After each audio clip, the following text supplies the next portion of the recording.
A paz de Cristo para todos. Eu tenho muita certeza que a palavra do Senhor é algo que produz vida, que traz esperança e que nos dá uma nova dimensão do nosso viver.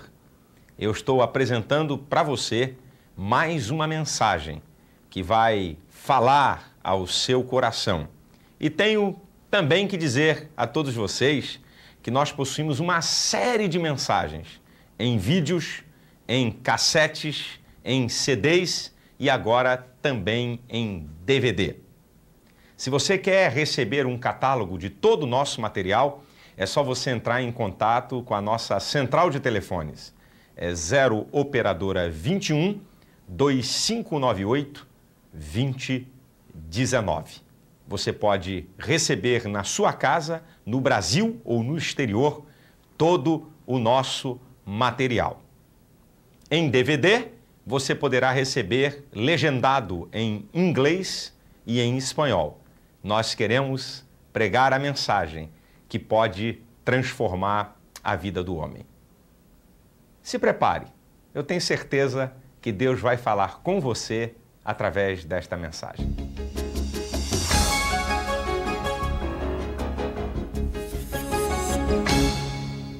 Nós estamos aqui no Templo da Assembleia de Deus do Bom Retiro, na rua Afonso Pena 560, no centro de São Paulo, perto da estação do metrô Tiradentes.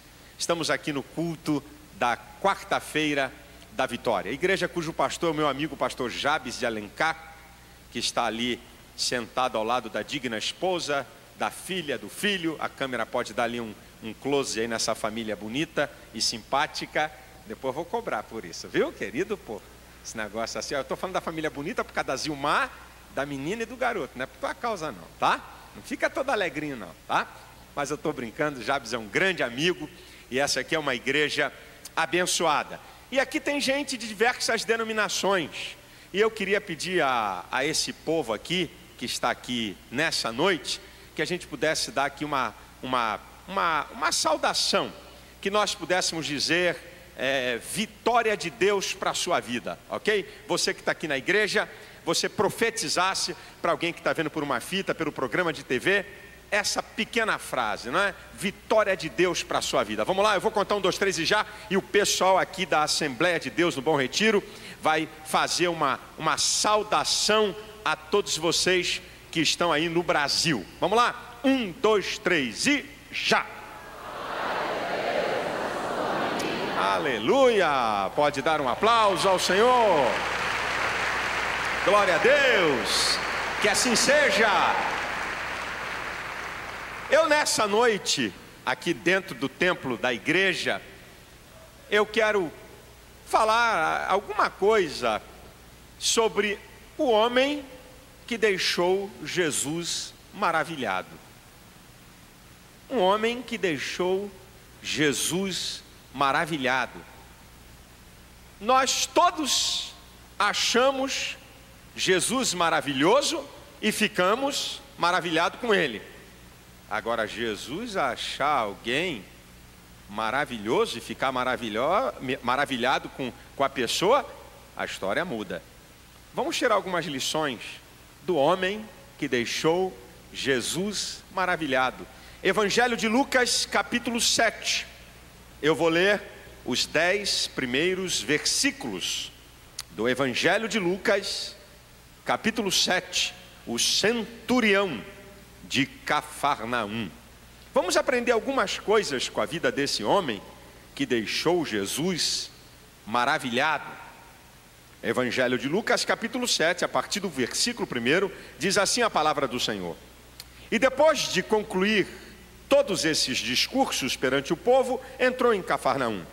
E o servo de um certo centurião, a quem este muito estimava, estava doente e moribundo. E quando ouviu falar de Jesus, enviou-lhe uns anciãos dos judeus, rogando-lhe que viesse curar o seu servo. E chegando eles junto de Jesus, rogaram-lhe muito, dizendo: é digno de que lhe conceda isso, porque ama a nossa nação, e ele mesmo nos edificou a sinagoga. E foi Jesus com eles, mas quando já estava perto da casa, enviou-lhes o centurião uns amigos, dizendo-lhe: Senhor, não te incomodes, porque não sou digno de que entres debaixo do meu telhado, e por isso nem ainda me julguei digno de ter contigo. Dize, porém, uma palavra, e o meu criado sarará. Porque também eu sou homem, sujeito à autoridade, e tenho soldados sobre o meu poder, e digo a este vai, e ele vai, a outro vem, e ele vem, e ao meu servo faz isto, e ele faz. Ouvindo isso, Jesus maravilhou-se dele, e voltando-se disse à multidão que o seguia: digo-vos que nem ainda em Israel tenho achado tanta fé. E voltando para casa, os que foram enviados acharam são o servo enfermo. Aleluia! Que o Espírito Santo possa falar com cada um aqui nesse lugar, através do programa de TV, ou através de uma fita, ou de um CD, ou de qualquer outro instrumento, onde você possa captar essa mensagem. Diz aqui o versículo 3: E quando ouviu falar de Jesus, enviou-lhe uns anciãos dos judeus. A reação de quem escuta falar de Jesus só tem duas. Quem escuta falar de Jesus só pode ter dois tipos de reação: crer ou não crer. Ter fé em Jesus ou não acreditar em Jesus. Não tem negócio de conversa mediana, não tem meio termo. Quando você escuta falar que Jesus é o único Salvador, que só Ele perdoa pecados, que Ele é Deus, que Ele tem poder de transformar a sua vida, que Ele tem poder de mudar a sua história, que Ele tem poder de te libertar, que Ele tem poder de fazer você uma pessoa nova, que Ele tem poder de operar milagres e maravilhas, você só tem uma dessas duas opções: ou acreditar ou não acreditar. No caso desse centurião, ele ouviu falar de Jesus e creu. Você está ouvindo falar de Jesus, e você também pode crer, porque a fé vem pelo ouvir, e o ouvir a palavra de Deus. E eu estou pregando aqui, não é a palavra de Silas Malafaia, eu estou pregando aqui a palavra de Deus, e o Espírito Santo está agindo para proporcionar a você a possibilidade de você crer. A decisão é sua. Interessante que eu encontro na Bíblia um outro episódio que é muito conhecido do povo evangélico, de quem lê a Bíblia, que é aquela mulher do fluxo de sangue. Lá em Marcos, no capítulo 5, versículo 27, a mesma coisa que o centurião. Ouviu falar de Jesus e creu. E você chega lá no versículo 34, Jesus diz para aquela mulher que foi curada de uma enfermidade incurável que médico nenhum resolvia: filha, a tua fé te salvou. É interessante que mal Jesus acaba de falar, você tem que lembrar que o episódio da mulher do fluxo de sangue, Jesus estava indo para a casa de Jairo, um dos principais da sinagoga, que a sua filha estava em estado gravíssimo. Mal Jesus acaba de declarar, ele nem terminou de falar, é só você ler o versículo 35, nem terminou de falar, chegaram os homens e disseram para Jairo, Jesus estava a caminho daquela casa: Jairo, não perturbe mais o mestre, porque a sua filha está morta. E aí Jesus dá uma palavra para Jairo, para sustentar a fé dele. Jairo, não temas, crê somente. Eu quero ajudar a sustentar a tua fé. Quem é que hoje, ou essa semana, veio tentando minar a sua fé com notícias negativas, dizendo para você que não tem mais jeito, dizendo que é assim mesmo? Quem sabe você tem sido bombardeado na sua fé? Quem sabe? Quem sabe? Certa vez, os pais de um garoto lunático que tentava o suicídio várias vezes, porque possuía uma casta de demônios que jogava ele no fogo, ora na água, Jesus disse uma palavra para os pais daquele garoto, que eu quero fortalecer a sua fé aqui hoje. Marcos 9:23. Se tu crê, tudo é possível ao que crê. Quem sabe você está sendo bombardeado. Quem sabe você está querendo ter a reação da incredulidade. Lembra de Lázaro? Estava morto há 4 dias. Jesus diz assim: tira a pedra aí. Aí Marta, Marta, a irmã dele, disse assim: Senhor, já cheira mal. Isso aí já está podre. Já era. Está lá em João capítulo 11, versículo 40. Jesus vira para ela e diz: se tu crê, verás a glória de Deus. Eu não sei o que está acontecendo com você, eu não sei qual é o empecilho, eu não sei qual é o impossível, mas essa noite Deus está mandando dizer para você: você está ouvindo falar de Jesus. Se você crê, você vai ver o milagre, vai ver a porta aberta, vai ver a mão de Deus operar na sua vida.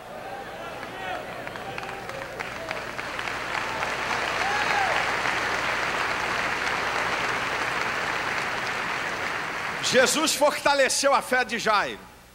A garota morreu, mas Jesus trouxe vida àquela garota. Aí você entra no capítulo 6 de Marcos, e Jesus chega a Nazaré. Agora é o outro lado da moeda. Quem ouve falar de Jesus só pode ter 2 reações. Uma delas, ou crer ou não crer, ou fé ou incredulidade.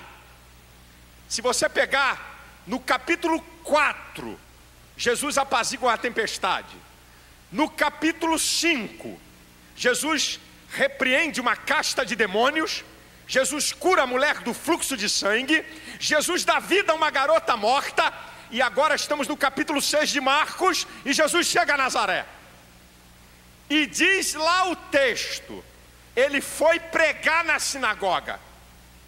As pessoas da sua cidade, Nazaré, ouviam o que eles estavam falando. E aí disseram assim: vem cá, não é esse aí o carpinteiro? Sua mãe não está aqui com a gente, seus irmãos? Escandalizavam-se nele. Quem é ele? Com que autoridade que ele fala? E diz o texto que Jesus não pôde operar milagres e curou poucos enfermos por causa da incredulidade deles. Veja a sequência, o que Jesus está operando. Quando ele chega na sua própria cidade, duvidam de quem ele é, do poder que ele tem. E aí eu aprendo que a incredulidade é um agente inibidor da ação do poder de Cristo. Você está me ouvindo aqui na igreja, você está me vendo pela TV ou por uma fita, e você está dizendo: esse negócio de Jesus é balela, esse negócio de Jesus já era, se ele é vivo mesmo, se apresenta para mim. Não, você não está querendo que ele se apresente para você. Você quer fazer um desafio à sua incredulidade. E Jesus não está nem aí. Estou nem aí, estou nem aí. Tem até um cara que canta um trem desse. Ele não está nem aí, porque ele está vendo o teu coração, ele está vendo a tua intenção. Você pode até pedir uma prova para Jesus, ele vai ver teu coração e vai reagir a isso. Mas eu quero dizer que você que está me assistindo, que está me ouvindo, se você não crê, continua a mesma coisa na sua vida, continua com o mesmo problema, continua com a mesma vida de escravo. Mas se você crê, te prepare, porque o milagre vai chegar, as janelas do céu vão ser abertas, o poder do Senhor vai se manifestar. Aquele homem ouviu e creu. E você E nós? Uma outra coisa que eu aprendo aqui da vida desse homem, eu volto um pouco ao versículo 2 e vou ao versículo 3. E o servo de um certo centurião, a quem este muito estimava, estava doente e moribundo. E quando ouviu falar de Jesus, enviou-lhe uns anciãos dos judeus, rogando-lhe que viesse curar o seu servo. Eu queria mostrar para vocês, falar alguma coisa com vocês sobre essa questão de fazer o bem. Você vai ter que entender o contexto social dessa história. Hoje em dia, você tem empregado, seja doméstica, seja empregado na empresa, ele tem um monte de direitos. Você pode ser processado por preconceito, por trabalho escravo, você vai até para a cadeia. Há penalidades para quem mantém pessoas debaixo de trabalho escravo. O desenvolvimento das relações humanas, o ser humano hoje tem a sua importância. Mas nesse contexto social aqui, você tem que entender o seguinte: quem era o servo do centurião? Um escravo. O que é um escravo? Zero à esquerda, um nada. Esse homem é comandante de uma guarnição romana. Segundo o que dizem, um centurião é aquele soldado elite, é aquele camarada que se destaca por destreza, por coragem, por habilidade para comandar uma tropa. O que é um escravo de um centurião doente? Está doente? Morreu? Bota outro no lugar. Que relação afetiva há entre um senhor dominador, porque o Império Romano dominava aquela região, com um escravo daquele lugar? Nenhuma. Morreu, meu chapa, põe outro no lugar dele. Está doente, azar dele. Mas olha que afetividade tem esse homem. Ele se importa com um escravo que não possuía valor social nenhum naquela época. Eu pergunto para você: como é que você trata quem trabalha para você? Como é que você trata quem te serve? Como é que você trata o porteiro do prédio, o assessorista, o trocador do ônibus? Como é que você trata? Como é que você trata a doméstica que está na tua casa? Ela come a comida que você come ou ela come resto que você ia jogar para o cachorro, mas deixou uma partezinha para ela?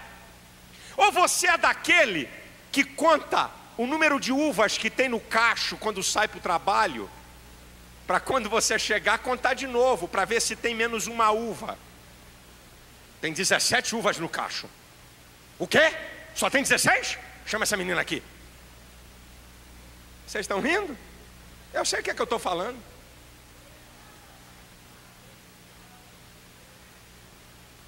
Qual a folga que você dá para a doméstica que está na sua casa? Ou ela é uma escrava dos tempos modernos que trabalha de domingo a domingo?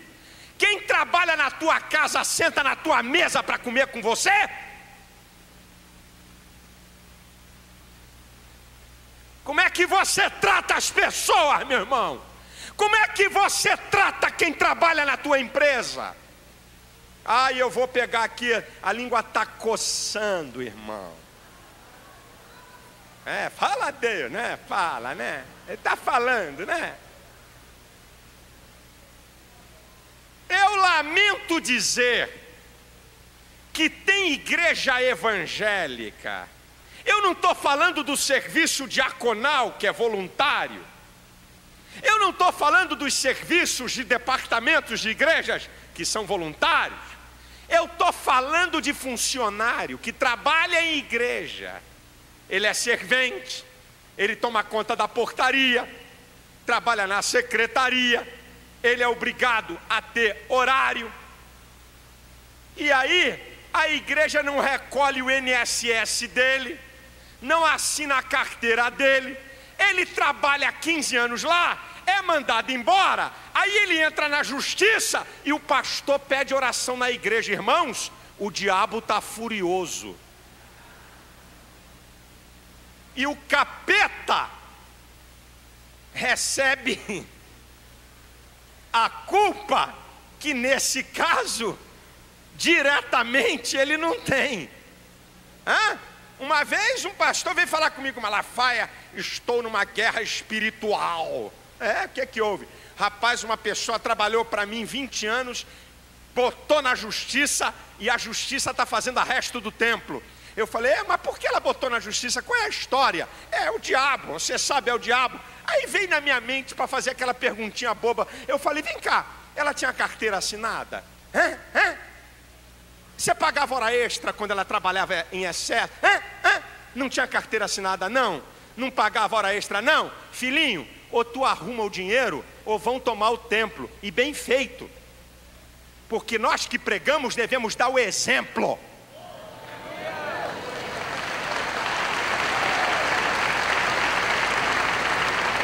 Está ouvindo, pastores do Brasil? Depois não diga que é o diabo quando o zelador da igreja, o funcionário da igreja, meter no pau na justiça e você não recolhe INSS e trata a pessoa como escrava sem direito nenhum. Depois, colega, não diga que é o diabo.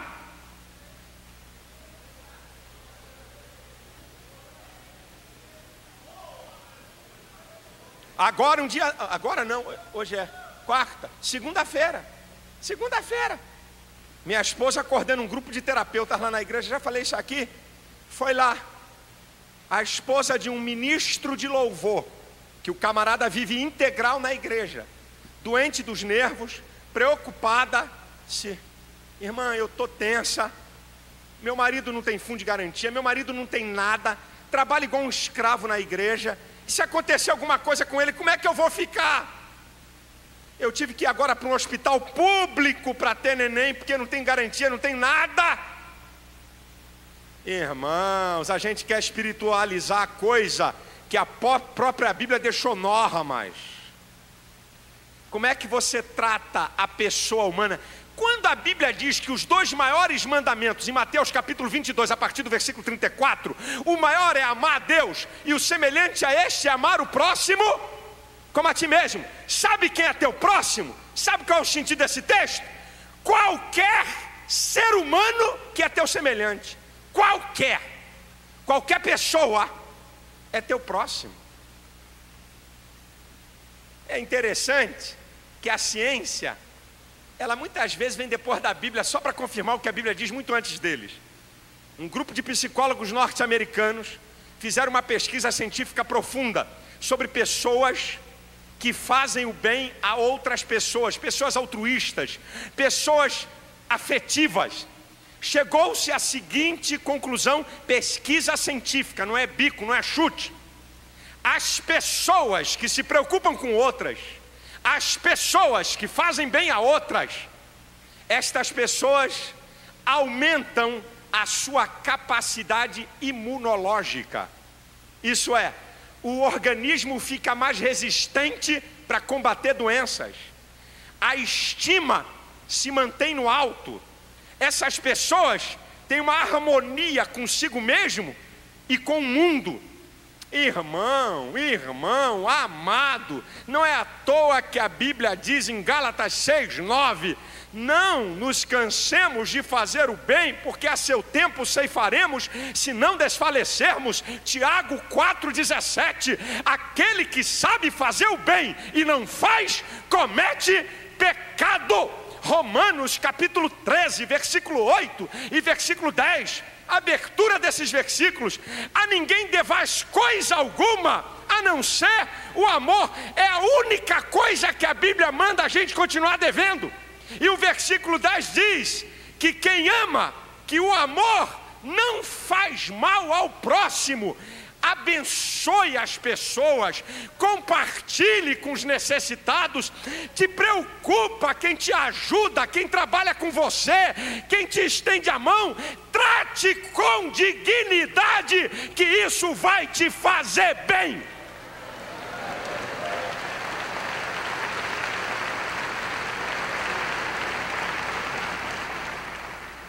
Agora escuta aqui uma coisa interessante que eu aprendo no versículo 4. E chegando eles junto de Jesus, rogaram-lhe muito, dizendo: é digno que lhe concedas isso. Sabe o que eles estão dizendo? Sabe o que é que os anciãos de Israel estão falando a respeito de um soldado romano dominador? Sabe o que é que os dominados estão falando a respeito? Você já parou para pensar? Ele é digno. Sabe o que eles estão dizendo? Ele merece. Já viu festa de aniversário de chefe? Ele merece, ele merece.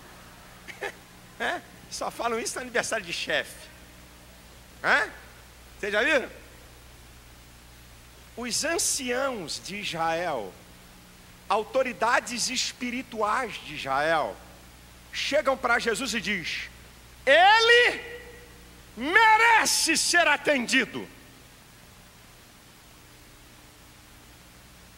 Ele merece ser atendido, Jesus, porque ele é um cara, sabe, ele tem é um fala fácil. Ele fala muito bonito. Olha, ele merece ser atendido porque ele é simpaticíssimo. Olha, ele merece ser atendido porque ele é um cara legal. Ele merece ser atendido porque ele é bonachão. Não. Valores abstratos. E sabe que tem muita gente que acha que outro merece por causa desses valores? Ele merece por quê? O que é que esse camarada construiu na vida para merecer alguma coisa boa? Os que foram a Jesus dizem, versículo 5: porque ele ama a nossa nação e ele mesmo nos edificou a sinagoga. O centurião construiu algo concreto para ser merecedor de favores. O que é que você está construindo na sua vida para você merecer respeito, admiração e concessões? O que é? O que é que você está construindo, meu irmão? Tá vendo? Ele conseguiu porque ele... porque ele... tem amigos influentes. Irmão, vamos parar de acreditar em Papai Noel, vamos. Eu estou desconfiado que no nosso meio, acho que tem gente que acredita em duende, quando vem com essa conversa para mim. Deve acreditar em duende, ou em Papai Noel, alguma coisa assim. Que conversa, irmão? Se você quer merecer coisas boas, veja o que de bom você está construindo na tua vida. Você quer merecer aquele cargo de chefia? Você quer merecer o cargo de diretor? Você quer merecer um afago maior? O que é que você está construindo na sua vida para se fazer merecedor? De vez em quando eu falo isso aqui, porque a questão de filhos, claro que se um pai prefere um filho em detrimento do outro, simplesmente por uma preferência, a pior coisa que um pai ou uma mãe pode fazer é preferir um filho em detrimento de outro. Não. Preferência não. Tem que tratar todo mundo igual. Agora, merecimento é outro papo. Você tem 2 filhos. Um estuda igual um leão, trabalha igual um cão, estuda, trabalha, bota para quebrar, passa para uma universidade federal, Aí você faz um esforço, o garoto anda a pé. Estou falando em tese, para exemplificar o que eu quero dizer aqui. Aí você diz assim, eu vou comprar aqui uma Fubica, um carrinho usado, para ele poder ir para a faculdade, que ele volta à tarde. Aí você tem outro filho, não quer nada com estudo, não quer nada com trabalho, um vagabundo sem vergonha, preguiçoso. Aí quando você dá o carro para o filho, aí o outro, eu também mereço. Merece uma vírgula. Merecimento, você tem que construir. Tratar como igual é uma história. Merecer, você fez por onde? Aí o pastor Jabes não está me vendo aqui para merecer você, o coordenador do departamento tal. Por quê? Porque você fala bonito, porque você se veste bem. Vai continuar falando bonito, se vestindo bem, meu filho. O que é que você está construindo? Você quer reconhecimento na sociedade? Você quer ser reconhecido? O que é que você está construindo? Aqui, ó. Rapaz, isso aqui é fantástico. Um soldado romano, os dominados judeus, a elite religiosa, dando um testemunho. Agora olha o que é que eu aprendo aqui, no versículo de número 6. E foi Jesus com eles, mas quando já estava perto da casa, enviou-lhe o centurião uns amigos. Jesus, a importância de ter amigo, como eu bato nessa tecla. Pastor, eu quero dizer, pastor, que eu estou trabalhando no meio de filhos do capeta. Só tem endemoniado onde eu trabalho. Só, pastor, eu entro clamando pelo sangue, saio clamando pelo sangue e não falo com ninguém. Irmão, o ser humano tem uma capacidade fantástica de construir relacionamentos em ambientes hostis. O centurião era um soldado romano dominando uma nação e ele consegue fazer amigos. E você, nesse país de raça miscigenada que é o brasileiro, que é fácil se relacionar como poucas nações do mundo, você não tem amigo nenhum, nem dentro da igreja e nem fora dela, porque amigo você não precisa ter todos no mesmo nível. Amigo, sabe o que é amigo? É um ajudador. Sabe o que é amigo? É aquele que você pode falar com ele que você não fala com ninguém. Sabe o que é amigo? É aquele que você briga, discute, mas continua seu amigo, igual eu e o Jabes assim. A gente briga, a gente discute, ele me dá umas raquetadas, eu também dou nele, glória a Deus, receba. Mas a gente é amigo. Amigo compartilha dor e compartilha alegria, tá? Amigo só da boa não é amigo, é interesseiro. Amigo que só quer tapinha nas costas e elogio não serve para ser meu amigo. Amigo, o apóstolo Paulo dá destaque a dois amigos. 2 Coríntios 8:23, Tito, meu companheiro e cooperador, que anda comigo, amigo. E depois ele fala em Filipenses 2:25 de Epafrodito. Epafrodito, meu irmão, companheiro e cooperador, amigo.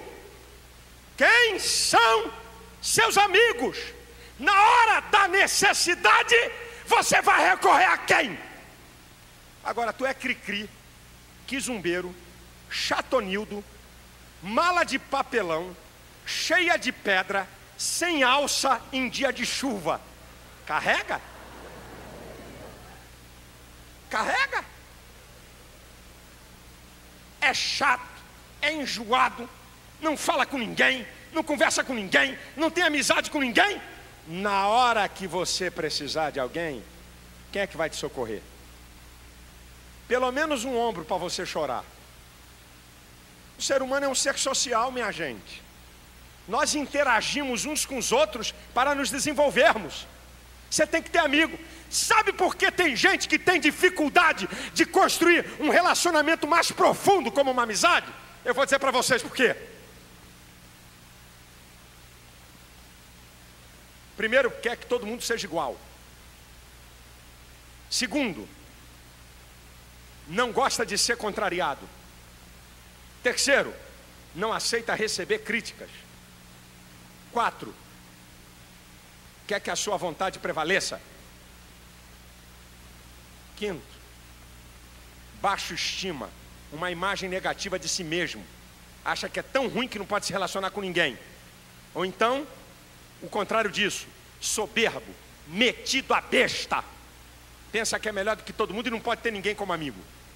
Um desses ou todos esses, ou alguns desses, são os motivos porque as pessoas têm dificuldade de produzir relacionamentos profundos, de ter amigos. Aqui o centurião teve amigos para ir falar. Ele mandou uns amigos.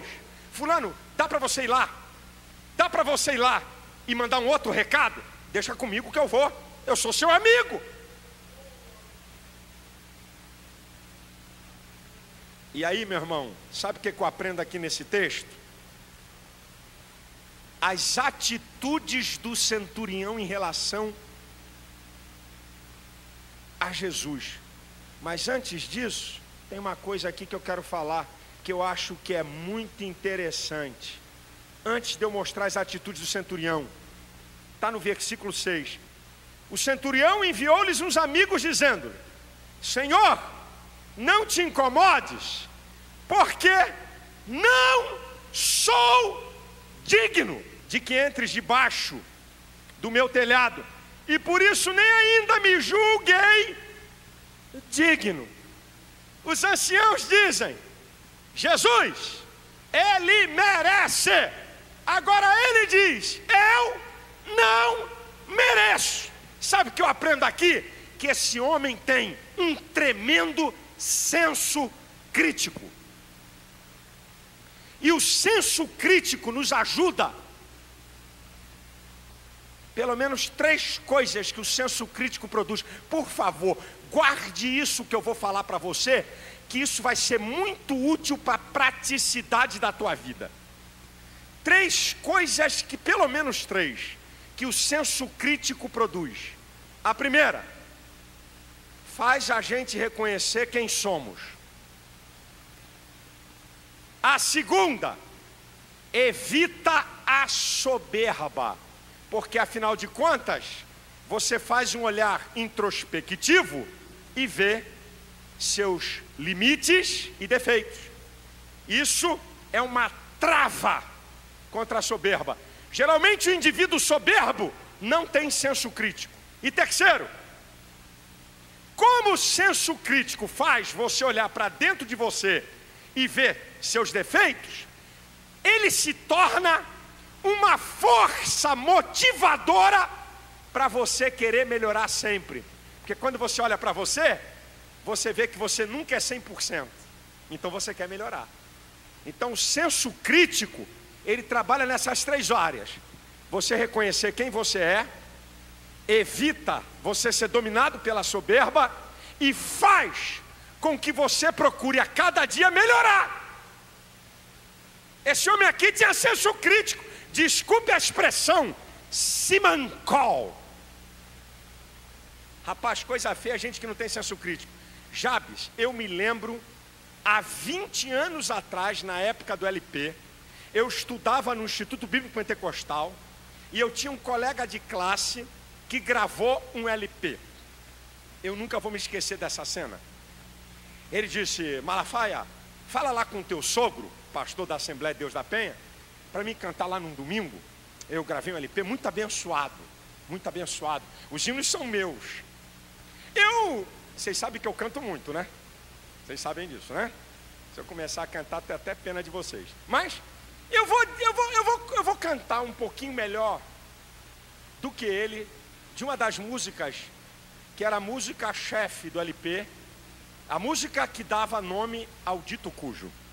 Eu vou mostrar para vocês mais ou menos como é que era a música, por favor, preste atenção. E eu vou fazer mais ou menos como é que ele cantava, mas ainda vai ser melhor. Era mais ou menos assim o hino. Aleluia! Glória a Deus, glória a Deus, glória a Deus. Aleluia! Grande é o Senhor, maravilhoso. Eu disse, Jesus, o que é isso? Falei, Jesus, o que é isso? Falei, eu não estou acreditando no que eu estou ouvindo. Chamei minha esposa, vem cá, escuta isso. Ele é grande, ele é grande, ele é grande. Meu irmão, um negócio sem pé e sem cabeça, ridículo. O cara não tem senso crítico. Na quinta-feira da Vitória, lá no Rio, é uma festa. Pastor, eu lancei meu CD e eu queria vir lançar no culto da Vitória. Eu falei, irmão, só tem um probleminha.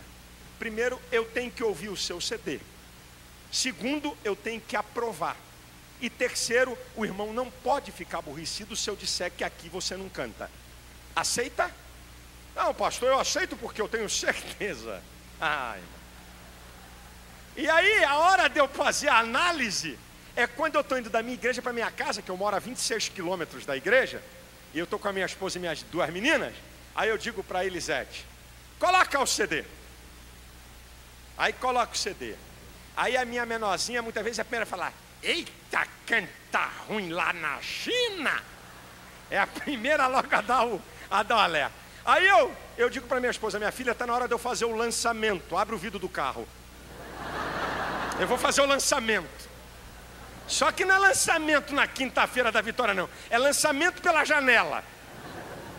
Aí minha esposa, pelo amor de Deus, Silas, não faz isso não. E eu falo só de onda, né?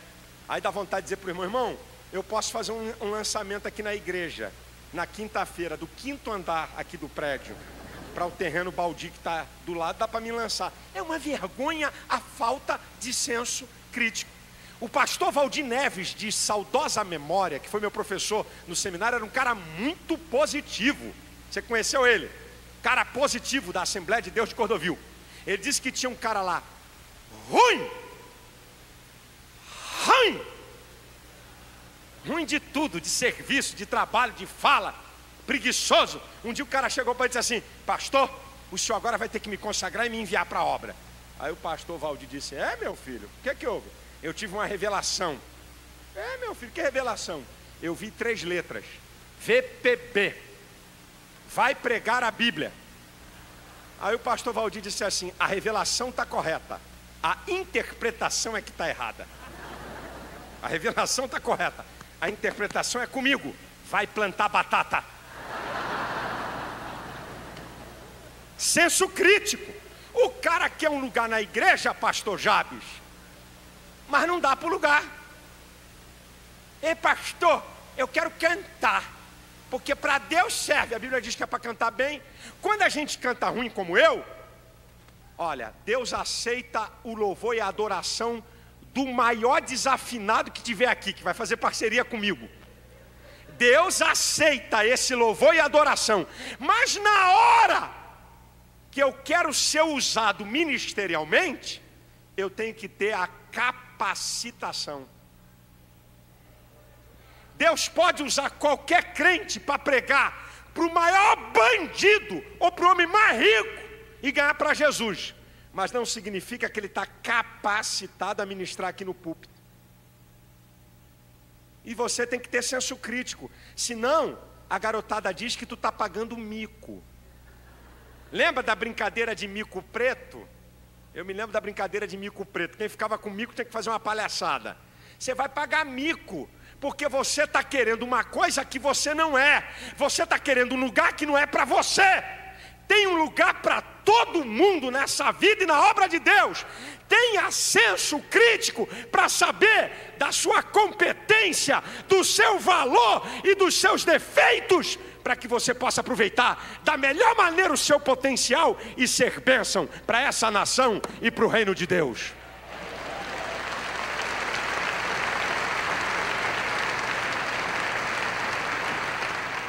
Agora escute, já já eu vou terminar. Eu tenho duas coisas só para tratar aqui. Olha as atitudes desse homem em relação a Jesus. Que coisa linda. A primeira está no versículo 6. Dizendo-lhe, Senhor. O centurião reconhece a soberania de Jesus. Ele é mais importante do que eu. Ele é soberano. Ele é mais importante. Eu tenho um nível de centurião, mas ele é Senhor.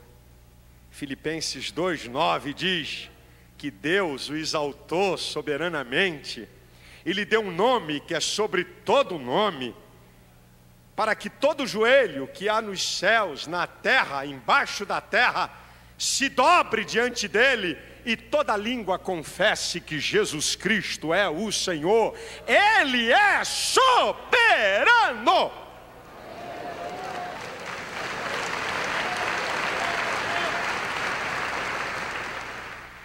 Olha as atitudes do centurião. 2. Eu não sou digno de que entres debaixo do meu telhado. Primeiro, ele é soberano. Ele é mais importante do que eu. Segundo, ele é superior. Ele é melhor do que eu. Eu não sou nada. Ele é tudo. Aqui, ó. Olha, você pode reconhecer a soberania de alguém, mas não significa que você reconhece a superioridade. Você reconhece a soberania pelo cargo que ele possui, mas não significa que ele é superior a você. O centurião está dizendo, ele é soberano e ele é superior. E aí, o centurião vai dizer uma outra coisa. Olha as atitudes dele em relação a Jesus. Ele vai dizer uma coisa, porque também eu sou homem. Ah não, aí diz aqui, versículo 7. Dize, porém, uma palavra e o meu criado sarará. Ele reconhece a soberania de Jesus. Ele é mais importante do que eu. A superioridade de Jesus. Ele é melhor do que eu. A autoridade de Jesus. Ele é mais poderoso do que eu. Eu mando um criado, ele vai. Eu mando a outro, ele faz. Mas eu não tenho poder de curar esse criado. Mas ele tem mais poder do que eu. Você pode ter poder nessa sociedade. Você pode ser uma pessoa muito influente. Mas Jesus é mais poderoso do que você. Porque ele declara em Mateus 28:18: é-me dado todo o poder nos céus e na terra. Deixa eu dizer uma coisa para ir para a última. Eu não posso deixar passar isso aqui. Olha o que o centurião diz no versículo 8. Porque também eu sou homem sujeito à autoridade. Tenho soldado sob meu poder. Digo a este vai, ele vai. Digo a ele vem, e esse vem, ele vem. E o meu servo faz isso, ele faz. Esse homem aqui não dava mais do que uma ordem. Ah, meu Jesus, eu vou ser rápido. Estamos vivendo uma crise de autoridade. Em todos os níveis e em todos os campos. Na sociedade, em governo, até na igreja, se bobear. E na família, nem precisa falar.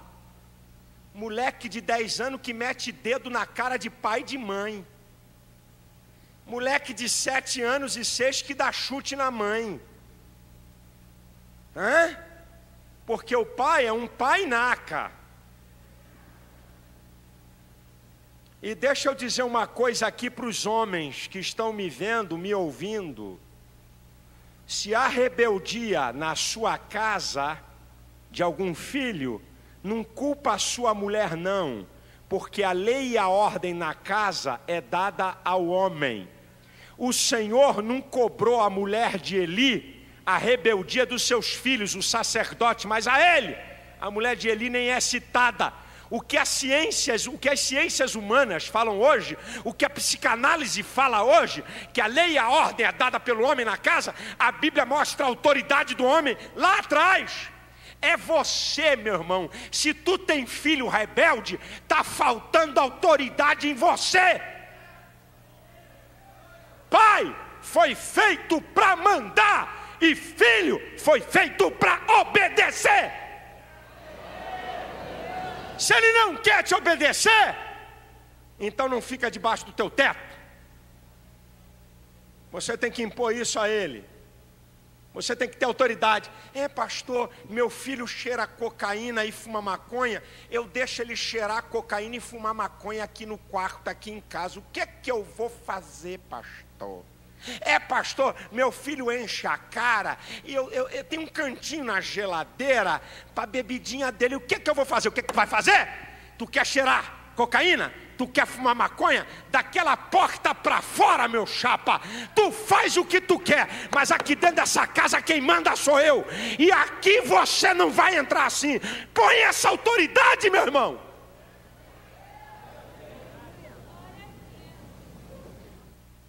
Agora, sabe por que você não impõe autoridade a teu filho de 15, 16 anos? É porque quando ele tinha 1, 2, 3, 4, 5, 6 anos, você não exerceu autoridade, então ele não reconhece você como autoridade hoje. E agora é difícil, né? Porque o moleque está grande, está forte, né? Mas se quando ele tivesse 2, 3, 1, 4, 5, 6, você colocasse nele limite, punição, hoje, na hora que você levanta a voz, ele abaixaria rapidamente. Estamos vivendo uma crise de autoridade, eu não vou deixar passar essa. Até na igreja, de vez em quando alguém quer peitar o pastor, quer vir encarar o pastor. Meu chapa, eu não sabia que tu virou bode. Não sabia não. Não sabia, porque ovelha não dá amarrada, mas bode dá. Virou bode, meu filho. Ei, pastor! Quer dar amarrada em cima do pastor? Pastor não é Pinóquio. Pastor não é boneco de famílias nem de grupos dentro da igreja. Pastor é a autoridade máxima constituída por Deus para guiar o rebanho. Ou você aceita isso, ou então vá para outra religião.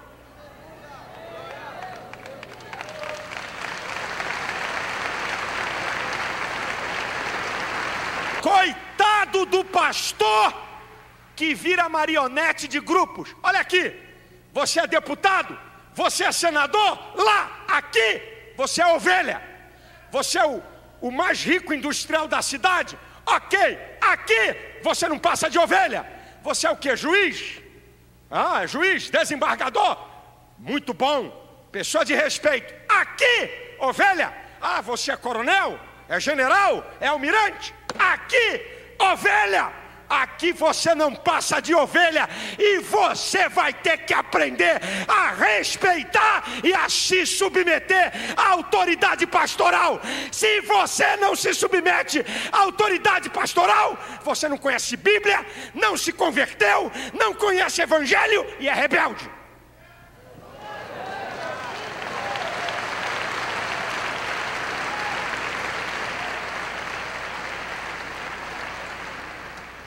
Para terminar, qual a consequência disso tudo que a gente está vendo aqui? Qual é a consequência disso tudo aqui que a gente está vendo? Sabe qual é a consequência? Primeiro, a reação de Jesus às nossas atitudes. Jesus ficou maravilhado com esse homem. Por favor, só pergunta, por favor, sem ofensa, por favor, sem querer resposta. Pergunta para quem está do teu lado o seguinte: o que Jesus está achando de você nesses dias? Só pergunta.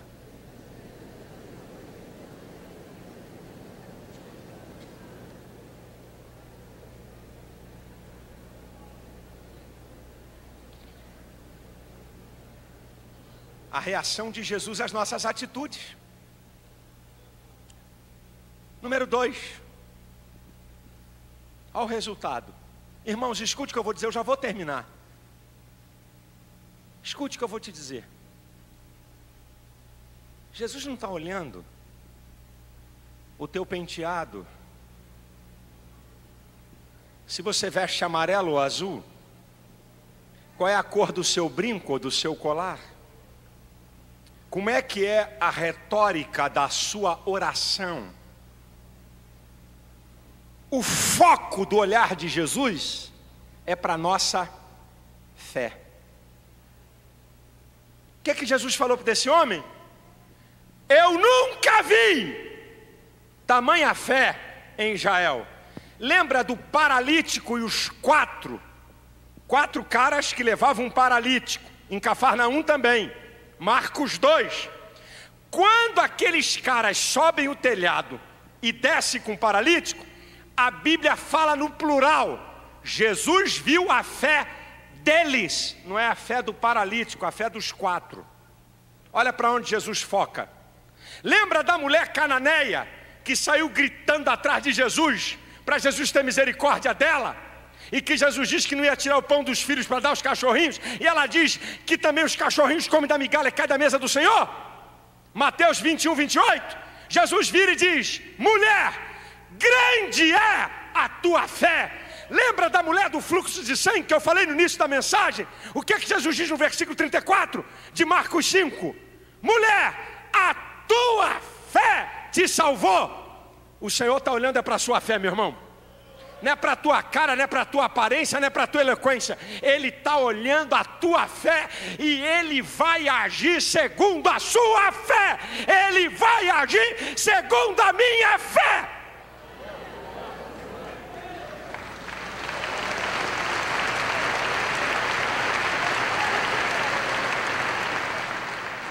Três, ao resultado, hein? 3, Jesus vira para a multidão e dá um testemunho acerca do centurião. Ai, meu Deus, ai, ninguém fala de mim, pastor nunca citou meu nome.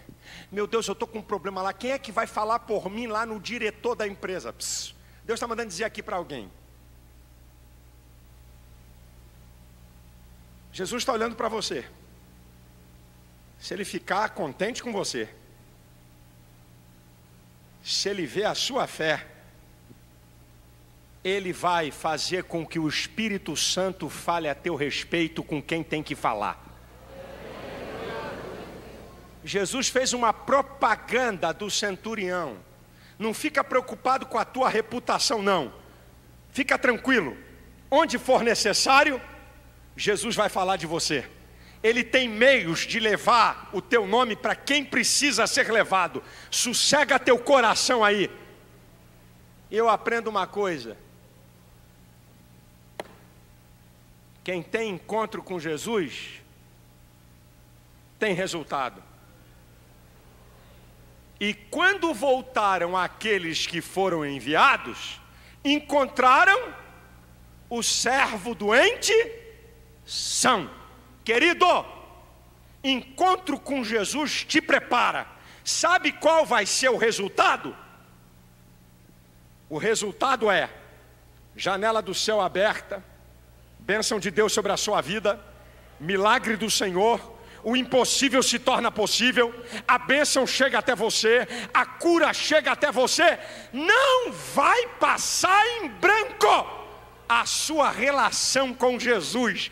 A relação com Jesus vai trazer resultado para a sua vida. Eu só quero te dizer o seguinte: se você quer ver os resultados da ação de Cristo na sua vida, guarde isto, reconheça quem é Jesus, reconheça quem é você e traga a sua fé. Creia que Jesus tem poder de operar qualquer milagre, de abrir qualquer porta e de trazer qualquer bênção. A igreja de pé.